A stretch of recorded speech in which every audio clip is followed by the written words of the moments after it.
First up, I think the one thing we need to address in this room, this big old elephant, is that someone is in the community in the production. That's half the cast. 5 people were in a pre-existing relationship. They had the biggest fans. They're the youngest, they're the most relatable, they're the most blank palette. I wish I could go back to being a blank palette. It's just splattered now. In this season, there were so many people. Like, I think that we thank our veterans from season 1. Amen. Many gay men. Want you to never leave my side. That's why I'm giving more.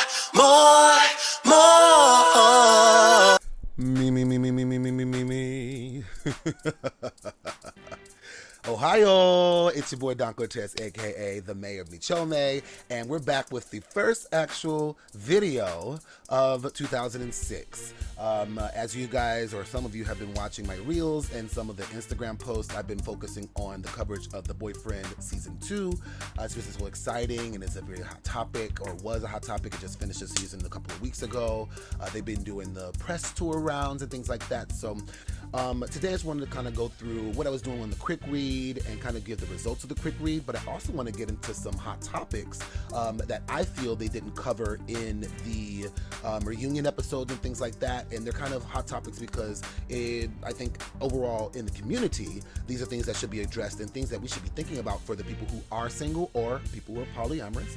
But when you're looking for a partner, I think like these are the topics that we should be keeping in mind and asking so we can be able to have more clarity and find better matches. First up, I think the one thing we need to address in this room, this big old elephant, is that someone is in the community in the production, because there were 3 existing relationships going into the whole cast. That's half the cast. 5 people were in a pre-existing relationship. We had Hue, who had already previously talked to or met Yuki, and then he also had previously talked to Bomi. And then we have William and Isaiah, who had some kind of history. I feel like when they were doing the casting that they probably asked, oh, is there someone who you have in particular in mind that you can't get off your mind? and they're like, oh yeah, it's this person. but they never thought that that person would be invited to the show. So I feel like those pre-existing relationships did kind of help move the story forward, but it still wasn't as organic as I wanted it to be. But they did turn out into some really good results if you watch all the way through. But I thought it was very interesting that these people knew each other, half the cast knew each other, so side-eye. So the next thing I wanted to point out was that this season, we actually had people who were able to gain a huge following just from their pre-release interviews and their introductions. And I've been tracking the 2 months, the end of December, where they were announced in cast. We started to get to know each other. We're looking at their social media, and then maybe 2 months later, which is this week, where it's 2 weeks after the show had aired and they've done all of their press runs. And I mean, if y'all were watching, y'all would have seen that Bomi and Hue, they had the biggest fans. They're the youngest, the most relatable, they're the most blank palette. I wish I could go back to being a blank palette. It's just splattered now. But like, they had the most innocence, and I feel like that's why they were able to gain the most following. They have more followers than Yusaku. But this one, Hue and Bomi, right out the gate, not just, okay, let's take a couple of months to gain everything. Like, they right out the gate had it. So I feel like production's onto something, even with them doing a bit of a rigmarole. Let me not say that word in the Black Person, okay? Make a mistake. And they're young, so I feel like that's gonna give them a nice little boost of longevity moving forward with this as a platform. The next thing I want to track is the coffee truck. I feel like they did so much more with the coffee truck. And as you know, in episode, I believe 10 or 11, they were able to have a field trip out to Sapporo, the big city. And so they didn't do anything with the truck in first season other than just kind of go different locations. They could have gone to Yokohama or something like that, but the show didn't have any visibility at that time. So it's like, why are we here? Why are they doing this? But for them to go to Sapporo, I feel that was a very good idea for them to get not only exposure for the show, but also let people know, oh, they're still here. And of course, Taehyung was chosen. His recognition was able to get people to come in and say, oh, well, we're going to be on the show. Oh, what's up, Japan? Like, I feel that was a good way to kind of boost the coffee shop, coffee truck, and well, the coffee shop who is sponsoring the coffee truck, the people who actually provide the recipes and to provide their menus. I believe this is Wood Shield or something like that. So, but yeah, that is a really good thing. They did made a whole lot of money in yen, which if you have a really nice apartment, that's rent and some bills.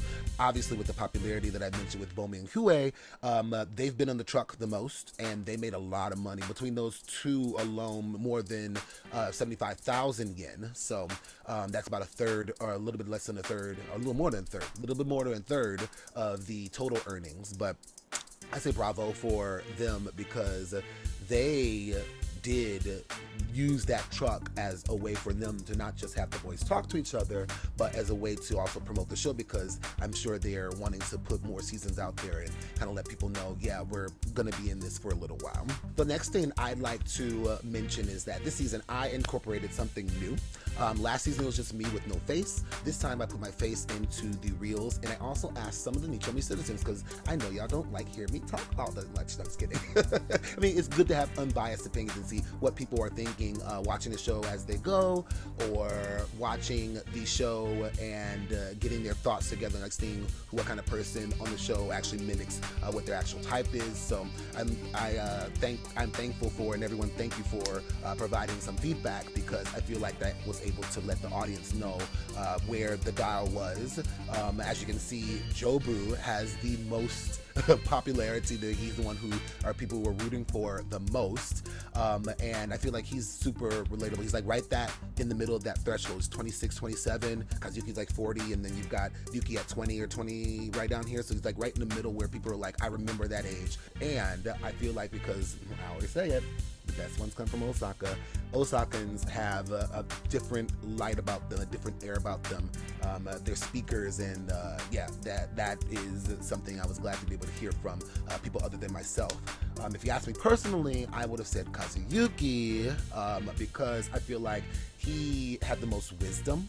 I do not want to go back to youth and making so many mistakes that you start to doubt yourself, but I feel like with Kazuyuki, who was looking to the opportunity of maybe finding someone who could be able to, be a cushion after his 15-year relationship, I feel that's very relatable. He's also having, in a sense, like a second puberty.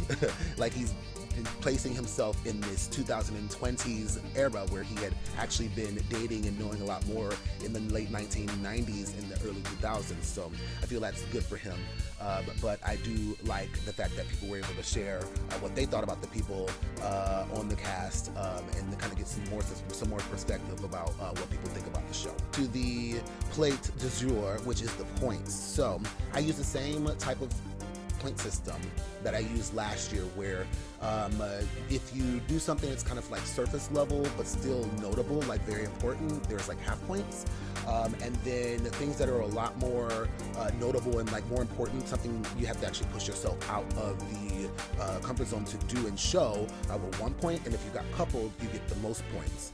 And this season there were so many people, like I think that we thank our veterans from season 1, Amen, many gay men, Taehon said in the reunion being on both seasons, everyone was a little bit more kind of, they were cordial to each other, but this one was more like high school. And when we were in high school, that's when we were able to put ourselves out there and kind of just be free in the moment and kind of feel everything and then go off our feelings from there. So for adults to be able to do that on television, much less people who had not come out before the show was aired, so they have to also think about that next step.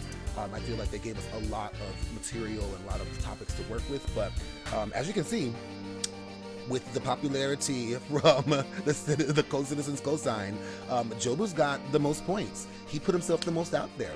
And I think that the other person, well, he left mid-season, so we wouldn't know what he would have done afterwards, but I think Isaiah is the other person who we had to keep a lookout for. He came in very well-intentioned, and I feel like with this many people with this many top points, it means that the show is just doing things right while, changing the setting, giving them something to do, giving them different activities to be able to bond with each other, because they probably wouldn't be able to think of this or do these many things or the activities in the time span that they have is just working professionals. So when they're focusing on each other, I feel like that was something that was really, really nice to see them actually go for it and then give us the reaction that, you know, we could be able to be related to. Or I felt it was very, very fun just being able to watch everything and say, you know what, okay, if I was him, I would have done that. Or if I was on the show, I would have done this. Like, using the point system and also kind of helped me think, okay, let me regulate what my reaction would have been, because it would be something completely different this season. I really enjoyed it. If I had to give it a points out of the 10 points this season, I would definitely say this is an 8.5. I will not be shady and tell you what I thought season 1 was, but 8.5 is better than season 1, but slightly. Okay, I'm glad that they did season 2. I think the best thing was putting them in a location where they couldn't easily move away or kind of do other things, and they did extend the cast up to 10 people in the cast, and they also extended the episode count up to episode 15, so that's 5 more episodes from last season. So yeah, I was very pleased with watching Boyfriend season 2, and I'm looking forward to Boyfriend season 3.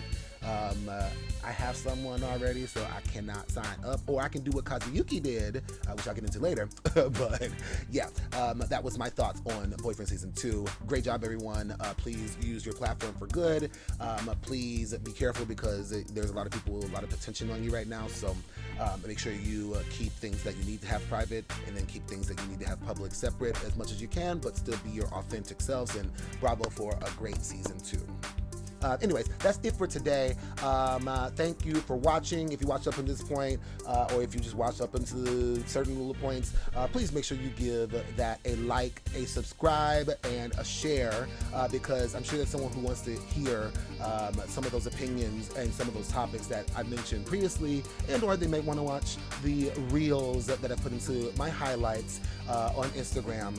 Please go and watch the quick read if you haven't watched the season yet. When you finish it, go through it and watch the quick read, the full La La Lee experience, okay? So that's it for today. I will catch you next time on Nicho Radio. Y'all stay warm out there. Bye.